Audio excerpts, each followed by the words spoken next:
Hello, I'm Ray DeCunto with Police One. Today I'm going to talk to you about team movement associated with serving dynamic search warrants. I have 5 tips to talk about.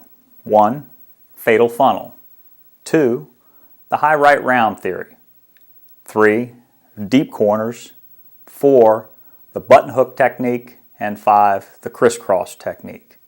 Let's start with tip number 1. Fatal funnel. In the academy, we're taught what a fatal funnel is. But if you think about it on a dynamic flow into a house, what is a fatal funnel?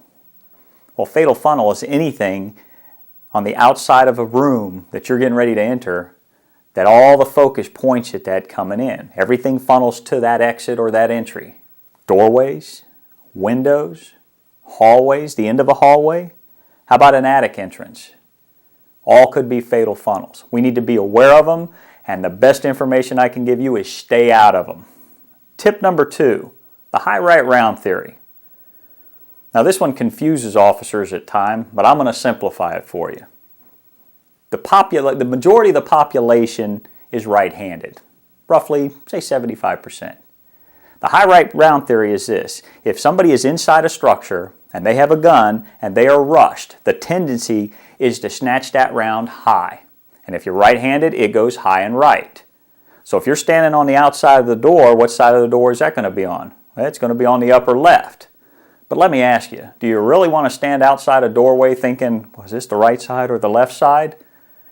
Here's an important tip for you. Stay low. If you stay low, you stay out of that 75%, but you also avoid that 25% of left-handers. So we stay down low, get in and out of that fatal funnel quick.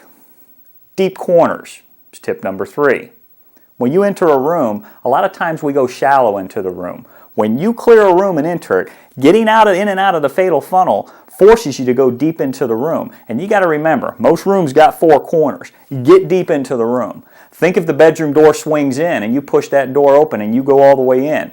Are you actually clearing all the way to the corner and then behind the door? Because people have been known to be trapped behind doors when we push into a house doing a dynamic entry. Something to think about. Let's talk about the button hook technique and the crisscross technique, which is tips 4 and 5. The button hook technique is a technique, it's defined as you enter into a room. If you're starting on the right side of a door jamb and you're going to step in and out of that fatal funnel through the threshold of the door, the button hook technique is this. You step into the threshold from the right side and then you hook to the right side on the inside of that room. So you're kind of hooking around the threshold and getting in and out of the fatal funnel. Now your responsibility in that room would be center and right of the room. Now let's say the second member goes in because the first member executed a button hook. The second member is going to do a crisscross. You're on the right side of the doorway. You're going to step into the doorway, through the doorway, but you're going to cross from the right side to the left side.